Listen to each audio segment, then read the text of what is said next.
이 모집단에서 우리가 파퓰레이션으로 했던 것들을 이 기술 통계하는 모수, 그리고 표본에서의 이 샘플을 모집단 안에서 어떻게 샘플링하는가, 랜덤하게 어떻게 뽑을 수 있는가, 랜덤 샘플링에서 이 표본을 가지고 표본 통계량을 이렇게 구합니다.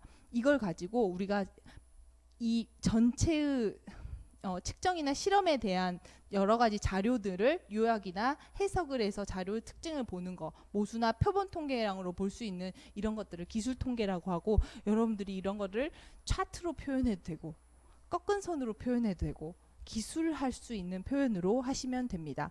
그래서 제가 기술 통계, 그리고 하나 더 이제 말씀드리려고, 이 기술 통계에서 이러한 여러 가지 지표들은 다음 시간에 하나하나 설명을 드리도록 하겠습니다. 우리가 알고 있는 평균은 무엇인지, 최빈값은 무엇인지, 산포도에서 범위라는 건 무엇인지, 표준 편차는 무엇인지, 또 분포에서 첨도 외도, 이런 각각에 대한 개념들은 다음 시간에 말씀드리도록 하겠습니다.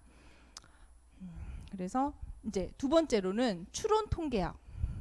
아까 기술 통계학은 어떤 것들을 우리가 전체 모집단에 있는 것들을 기술하는 것이라고 했는데, 추론 통계학, 모집단에서 표본에 대한 걸 샘플링해서 기술하는 거와 반대로 표본만 보고도 모집단을 알 수 있는 겁니다. 우리가 국을 간을 보죠. 국의 간을 볼 때 국을 통째로 다 마셔보지 않죠. 딱 한 젓가락만 먹어봐도 짜다, 물을 더 넣죠. 싱겁다, 소금을 더 넣죠. 의사결정을 할 수 있죠. 한 젓가락만 먹어봐도. 이 한 젓가락만 먹어보는 게 바로 표본이죠. 샘플링. 그리고 이 샘플링을 통해서 여러분들이 모집단도 이 전체의 국그릇도 짤 거야 라고 추론을 하게 되죠. 싱거울 거야 추론하시게 되죠. 바로 이것이 바로 추론 통계학, 추정 통계학, 추측 통계학, 다 같은 용어입니다. 기술 통계학하고 반대되는 개념이라고 보시면 될 거죠.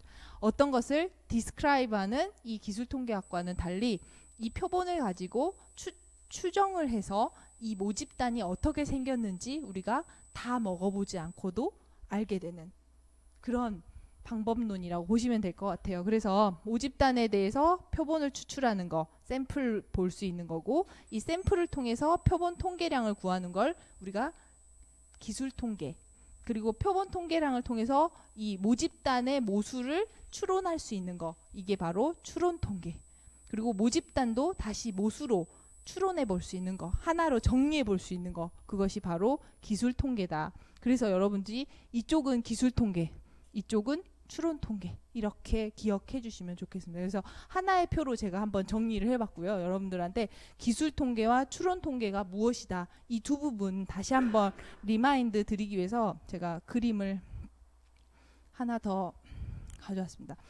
여러분들이 추론 통계학 그럼 어디서 사용이 많이 되나요? 라고 하실 텐데, 추론 통계학 하실 때는 여러분들이 이 모집단에 대한 전체의 내용을 한번 추론해보고 싶어요.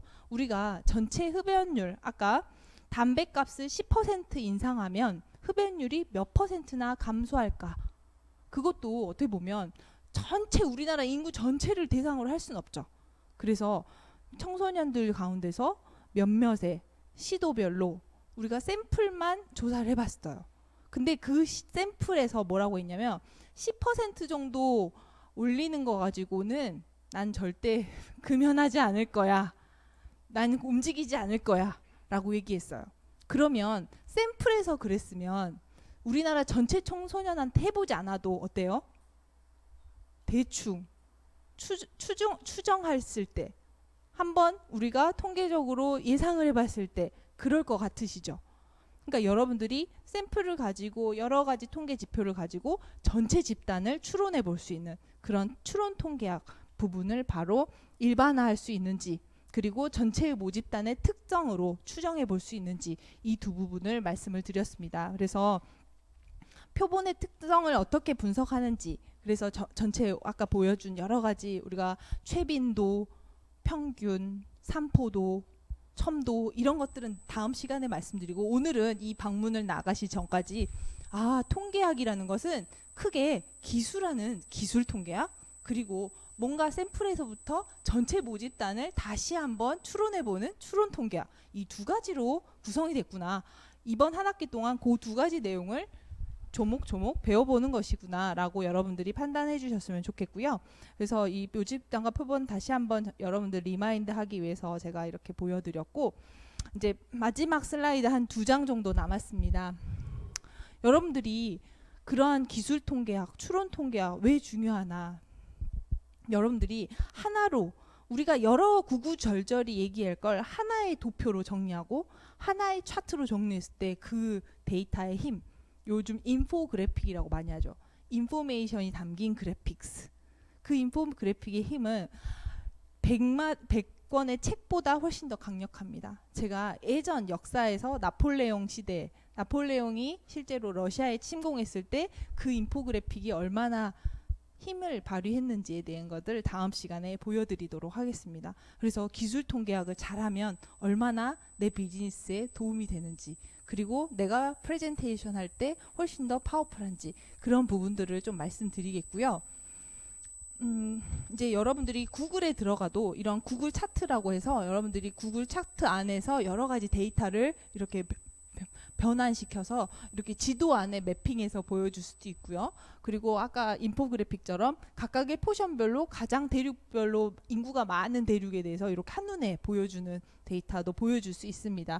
그리고 이런 것들은 다 지금 엑셀에 있는 거죠. 근데 엑셀에 있는 것을 여러분들이 다이나믹하게 동적으로 1990년부터 2008년까지 어떻게 변하는지 동적으로 이렇게 표시를 할 수 있습니다. 그래서 제가 구글 차트를 비주얼라이제이션 툴로 다음 시간에도 한 번 더 보여드릴 예정입니다. 그래서 여러분들도 한번 구글 차트 쳐서 들어가셔서 한번 해보시면 재미나게 보실 수 있을 거라 생각이 되고, 여러 데이터 분석과 시각화 도구들이 있습니다. 여러분들한테 이런 것까지 다 강의해드리고 싶은 제 욕심도 있지만 우선은 오늘은 이번 16주간은 엑셀로 마무리하는 걸로 하도록 하겠습니다. 그래서 이런 여러 가지 온라인에서 여러분들 오픈 소스라고 하죠.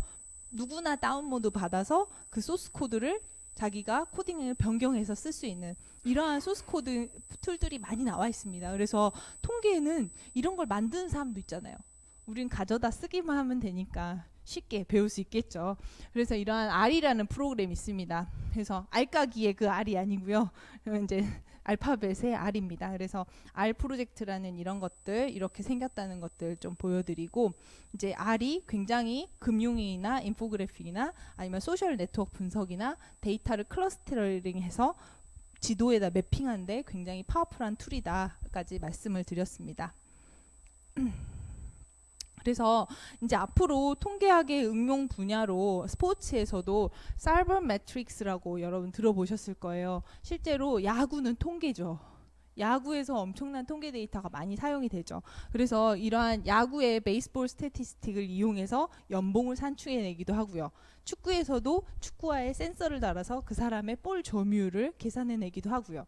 여러 가지로 우리가 사용이 되고 있습니다. 그래서 이러한 실제로 스포츠 분야에 사용되는 것들, 그리고 신약 개발을 위한 임상실험에도 바이오 스태티스틱이라고 해서 그 임상실험 1상, 2상, 3상에서 얼만큼 그 약이 실제로 인간에게 피해가 없었고 동물 실험에서 유해한 것이 없는지, 그런 부분을 계속해서 스태티스틱으로 보여주는, 그런 얼만큼 독성이 없는지 그런 부분들을 우리가 바이오 스태티스틱에서 통계를 적용해서 볼 수도 있고요.